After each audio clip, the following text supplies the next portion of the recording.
Frédéric de Gelt, La nonne et le brigand. Pourquoi je n'arrive pas à détester ces moments où l'on attend dans les aéroports ou les gares? Il s'installe une sorte de nappe floue, un temps infini passé à regarder les autres, à imaginer leur vie, à faire naître des rencontres entre ceux qui n'auraient pas dû se croiser, à inventer des histoires là où il n'y a rien. Devinez cet homme-là, justement, qui ne regarde pas cette femme seule, assise un peu plus loin. Il va la retrouver alors qu'il voyage auprès d'une autre qui ne se doute de rien. Je le sais d'instinct, ils ne se sont pas regardés.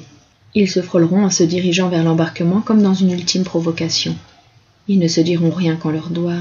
Dernier appel pour le vol de Londres. Madame Kenny est demandée à la porte 23. Quelle idiote. Je n'ai même pas surveillé mon propre embarquement.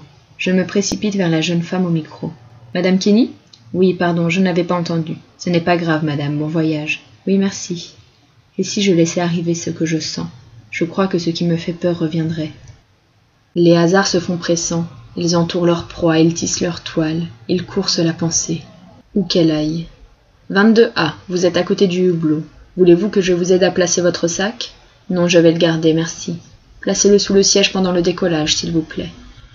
Une fois seulement, je crois avoir vécu une urgence d'amour quand la mort était trop proche et gagnait du terrain. Elle courait, plus vite que moi. Je sentais son odeur, amère, presque sucrée, faire illusion. Elle venait me voler un être cher, le premier de ma vie. Elle me frôlait donc pour que je me souvienne d'elle à tout instant. Je savais que le seul parfum capable de la combattre était la sève d'un homme. Je voulais la lécher, la boire, la mettre sur mes lèvres pour que jamais la mort ne puisse m'embrasser, passer la barrière de mes dents, pénétrer mon corps. Je voulais sentir les vibrations de l'amour qui me semblaient les seules aptes à me protéger de son gouffre. Je m'éparpillais, je tendais mes lèvres, je disais « Viens », les bras offerts comme une prière. Je la sentais hésiter, s'éloigner un peu, ne plus oser m'approcher. Et quand la jouissance était là, je la savais vaincue. Je hurlais. Je n'avais jamais connu cette soif, cette présence si violente du désir. La peau sur le cœur, le sexe battant la chamade, toute peur envolée. Je jubilais en silence. Ma tête abritait un vacarme assourdissant, celui de mon combat contre elle. Tu ne m'auras pas.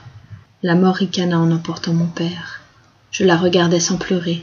Ce serait pour plus tard, quand viendraient les jours sans lui, sans le son de sa voix. Désormais, je les aimais contre elle, ces corps d'hommes qui me faisaient jouir. J'étais tombée dans une totale contradiction. Je me refusais à vivre et je ne voulais pas mourir. J'aspirais à sentir en moi une flamme qui ne pourrait pas s'éteindre. Je crois que je l'ai su très vite qu'elle me laisserait saine et sauve en brillant son glaive sur ma mémoire. Elle s'est éloignée en me laissant le pire, la promesse de son retour. Elle a emporté mon éternité. Elle m'a légué en échange la certitude de revenir me chercher, de penser chaque jour à elle.